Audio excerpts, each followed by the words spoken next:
साहब का सबसे बड़ा चैलेंज है। एस्टेब्लिशमेंट की तरफ से लड़ाइयों का मुंह मोड़कर सियासत की तरफ करना बड़ा चैलेंज है और अगर कुछ और सीटें पीटीआई को मिल जाएं तो ये उसकी बड़ी कामयाबी होगी और मुकदमों, जेलों, सजाओं से निकलना और वापस सियासी धारे में आना पीटीआई के चैलेंजेस हैं।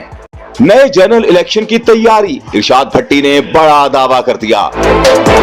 एक निजी चैनल के प्रोग्राम में गुफ्तगू करते हुए सीनियर सहाफी इरशाद भट्टी का कहना था कि आज इमरान खान ने अपनी पार्टी के नाम पैगाम भेजा है कि नए जनरल इलेक्शन के लिए तैयारी करें। इरशाद भट्टी ने कहा कि जहां तक सियासी अफरा तफरी की बात है, जब तक सियासी अदम इस्तेहकाम रहेगा तब तक नफरत और तकसीम कम नहीं होगी। जब तक ये जाती दुश्मनियों के ड्रामे रुकेंगे नहीं, जब तक 9 मई हल नहीं होगा, जब तक मैंडेट चोरी का कोई नतीजा नहीं निकलेगा, जब तक पकड़ धकड़ और पर्चों के रोले नहीं रुकेंगे, तब तक ये सियासी अफरा तफरी रहेगी। अगर ये सियासी अफरा तफरी यहीं रुकी रहे या इसमें थोड़ी सी कमी हो जाए तो ये ही कामयाबी है, मगर ये सियासी अफरा तफरी खत्म होने का कोई इम्कान नजर नहीं आ रहा।